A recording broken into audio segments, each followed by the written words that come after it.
Guys, welcome to another episode of The Pulse. We've got cool people doing cool things, making an impact, the whole theme of use your voice for good. And we've got those folks in the building with us today. The Bacon brothers, celebrated for a lot of reasons. Kevin, actor, philanthropist. Michael, composer, philanthropist. Gentlemen, I appreciate you spending some time with us. Thanks for having us. Pleasure. A lot of stuff, obviously, both of your careers that we could get into, but you're here and you're on tour for very specific reasons that kind of tie into our whole use your voice for good.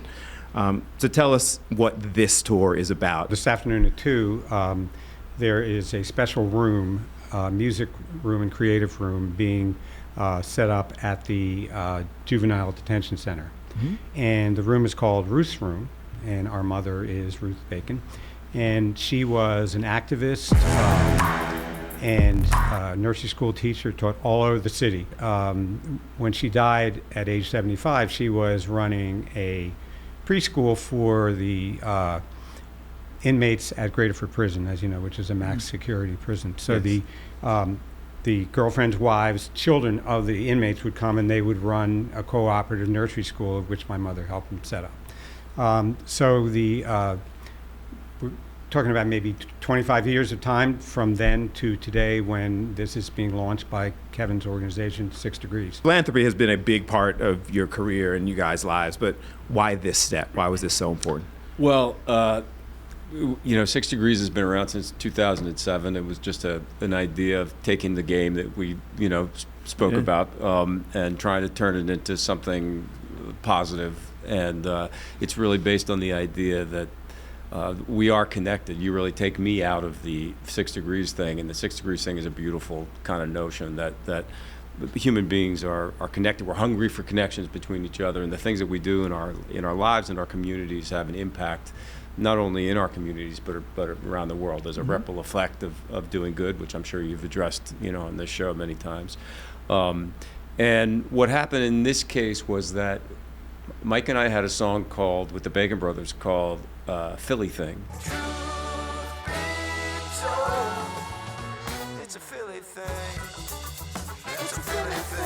It was kind of a tongue-in-cheek song about a bunch of references that you can only really know if you grew up here. But Michael wanted to add some kind of a charitable component to the release of that song. We wanted to find a local Philadelphia charity, and we are big proponents of music and music education. It's something that we were given a lot when we were in public school, which they no longer really offer in public schools. So we found this organization called Rock to the Future, and what they do is, for kids who are, struggling or in underserved communities, they have a chance to go after school and get instruments and form bands and have recording situations and lessons, and all of this is provided 100% free for these kids from Philly.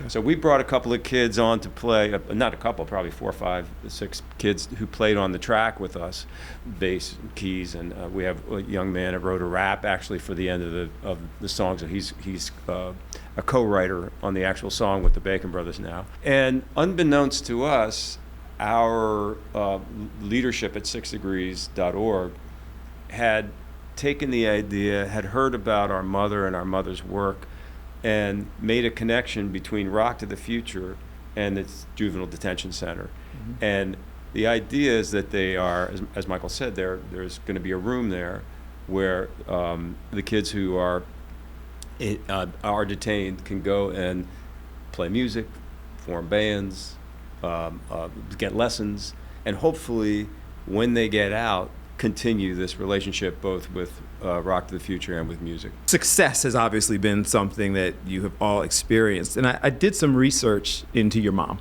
Like, your mom was a big deal. Like, she's the Please Touch Museum and CCP and several kind of institutions that are changing Philadelphia and have changed Philadelphia. Yeah. So even before all of the success you've experienced, was this always you? Like, did she kind of put in the success to significance? Like, you kind of need to change things, or did that evolve?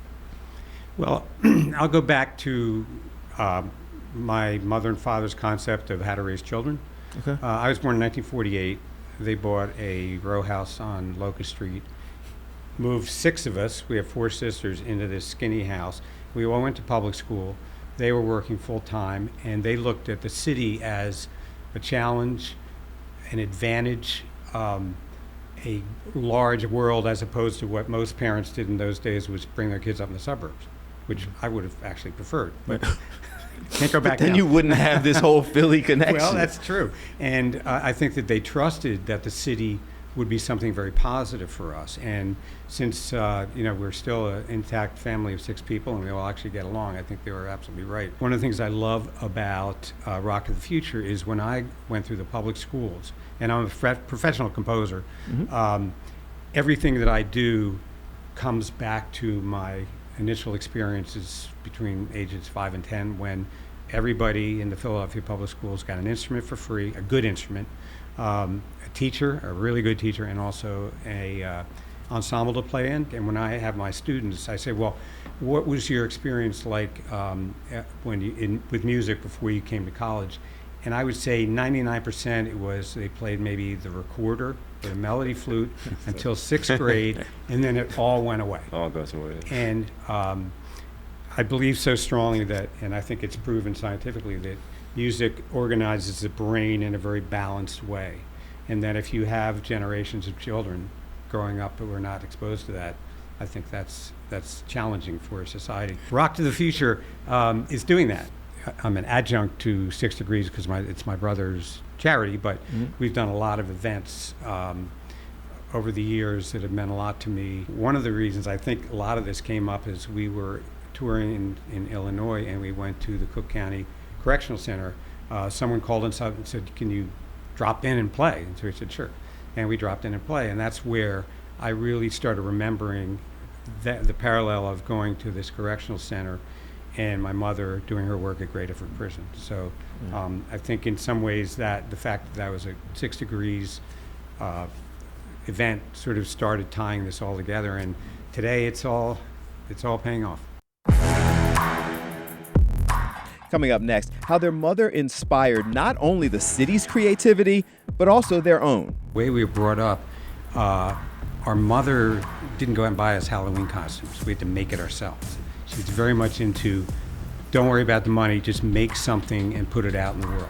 I would say that when it comes to my mom's sort of influence on me, there was a moment when it was important to me, sort of activism and community engagement, but that kind of stopped when I went to New York to become an actor, because I was so incredibly self-involved and so hungry to make it, whatever that meant, to become successful, that I really stopped thinking about the world completely. I only thought about KB for a really long time. Okay. And I think that probably, the birth of when my kids were born, and that just, my wife was very, very active early on in environmental things, and then kind of being in New York on 9/11, and it was, I just sort of started to come back around, I think, to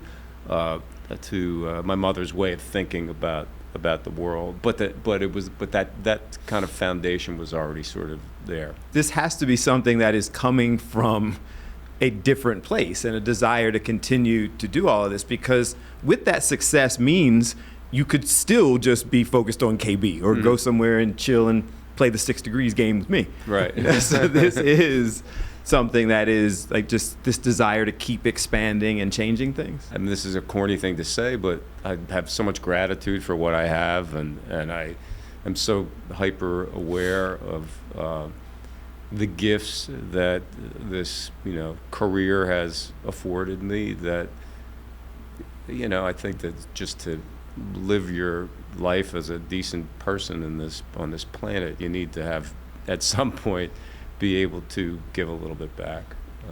And it's, I know you say that we don't have to do it, and it's true, but it's also, in the bigger scheme of things, it's a pretty light lift. Philly is opening today. The goal, the plan, the 6degrees.org has been doing things for years. Right. But the plan with this is to just continue to have these spread across the country. It's called Ruth's Room, and we kind of feel like the sky's the limit in terms of the way that it can manifest itself. Like, it doesn't have to be in a detention center. It could be a community center, and it doesn't necessarily even have to be music. It's about taking an empty space and turning it into a place that can spread and generate good. And if you have an organization in a community outside of Philadelphia or anywhere, you can reach out to 6degrees.org, and we can start talking about how we could make something cool happen there. It could be art, it could be a drama club, it could be people who design costumes. In a funny way, everything has come very much full circle, because the way we were brought up, our mother didn't go out and buy us Halloween costumes. We had to make it ourselves. She was very much into, don't worry about the money, just make something and put it out in the world. And in a funny way, maybe that's what hopefully Ruth's Room will be for a lot of people. Yeah. So it's basically, there will be a need and you will try to fill it. There's you always kind of need. figure out what that need is. There's always need. As you go forward. Yeah. What has it been? I mean, it's Philly's new. But what's it kind of felt like, the responses you've gotten from this giving back, as it moves across the country? You just did the, BKKB was another initiative that we can talk about. It's got to feel good as you start getting response to this. Doing good, it works both ways. I think, you do something of service, and I don't know that anybody, or I certainly know for myself, has rarely walked away from having done something of service and gone, oh, I feel worse than I did before I did that. Right. It really does nurture your soul and your feeling of just being a member of society. The bags that and kits that we created and distributed this year. One of the things that was really fun about it is we went into communities, and what you see from the people that volunteer to get there and build the kits is that they're having a great time and that they're feeling really, really good. So you're not only, it's not only the people who will walk away with basic hygiene products, or a kid that gets a backpack and a notepad and gets to show up at school with a nice backpack or whatever that is.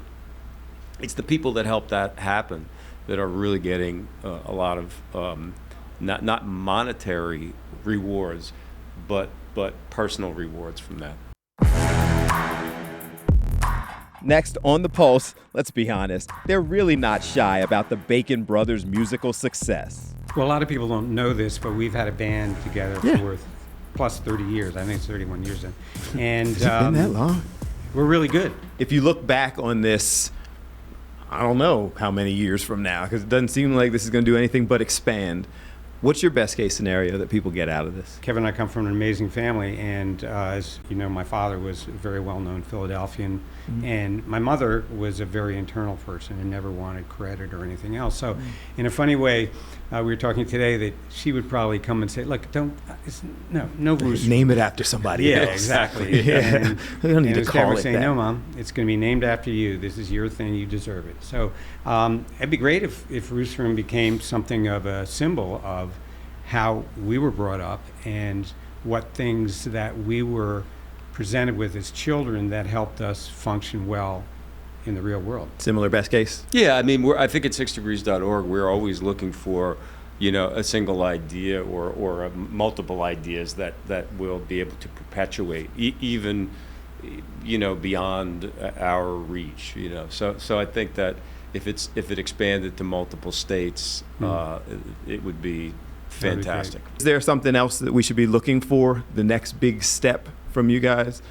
Nonprofit related, career related, or just follow this journey for now? Well, a lot of people don't know this, but we've had a band together for plus 30 years. I think it's 31 years then. And Has it been that long? We're really good. You're very good. It's actually my favorite band. And we're playing in Philly in February. Okay. And everything that I do musically and Kevin and I do musically, I always go back to our upbringing in Philadelphia, because our father was an architect, never worked as an architect, was trained, and our first floor on our row house on Locust Street was one gigantic speaker, literally. For me, it created a source that I draw on every day in my career. And as I said, now that, when I'm exposed to my students in college, and I realize that a lot of them never had that, I would like to maybe help implant something in from my work and my teaching, so that maybe I can sort of catch them up in terms of music. So that's important to me. My father used to manage WDAS radio station back in the day. So I grew Butterball. up in that. Butterball had the big office on the corner, and I used to go in there and grab records out of his office. That's so great. So I had the big speaker. That was his radio station. That was my radio station. WDAS? Oh, yeah. Yeah. Back in the day, it was Butterball and Mimi and Doug Henderson and Quiet Henderson. Storm, Tony Brown, all those guys. Oh, that's great. Yeah, that's amazing. The only reason I said that is because I had the big speaker too. Oh. There was no other real story to that. As long as everybody has a big speaker in big the house, speaker it's and gonna a solve the love world's for problem. music, you can keep going. Other than being part of an amazing band, what should we be looking for next? Let's see. Well, I'm, also got this other, career as an actor. So always just, trying to see what the next gig is going to be. I got a show coming out in April on Amazon called The Bondsman. Michael and I are also just in the kind of early stages of releasing some live music, which I don't think he got much of a response on this, but I thought it was a really good name for a CD. I think it was something like, "So You Thought We Sucked, huh?" or something like that. Which most people do until they hear us. But that's a challenge. Life is about meeting challenges, right? I thought that was a cool name for a CD. That's a good name. That's the name that goes viral on social media. Right. So we recorded some live tracks, and we're trying to mix. He's mixing that now. We're going to see what we're going to do with that next. You may not want to admit it, but we've all played 6 Degrees of Kevin Bacon, so he just decided to go with it and make it into a charitable organization. I became reluctantly the face of the game, completely having nothing to do with it. The theme of this show is, as I said, use your voice for good. When you hear that phrase, use your voice for good, what does that phrase mean to you? Well, I think I was put on this earth to do music, and the more I make, the more I put out there, the more I talk to my students about music, the more I try to inspire my students to realize that they actually could make a living in music. That's kind of what I do. Yeah, mine stopped at the recorder. Like I played the Nothing wrong with recorder. that. Did the recorder, played the trumpet for like 2 weeks. I was like, I don't have the discipline for that. Actually, we have a friend. He lives in Canada now, but we used to play in bands with him, or at least I did it when I was a kid up in Germantown. There's a place called Togetherness House, and he stopped at the recorder. But let me tell you, this guy could blow. He is amazing. He sat in with us probably, 10 years ago. We were coming through Canada, and he still plays. He's a monster. On the recorder? On the recorder. Jazz. Yeah. Okay. Jazz, yeah. It's hard to be a monster on the recorder. That's talent. He is. He's a very talented guy. Joe Levine. Nice. Shout out. Use your voice for good. What's it mean to you? Well, I guess... it's my voice, it's my face, I am the face of 6degrees.org. I became reluctantly the face of the game, completely having nothing to do with it. It was, some kids from a Pennsylvania college that came up with calling it the 6 Degrees of Kevin Bacon, and so. To use my voice is to continue on with this organization, and that, as I said, I for me it's a pretty light lift, but there's great people that are steering that ship, and I'll continue to be a voice for it.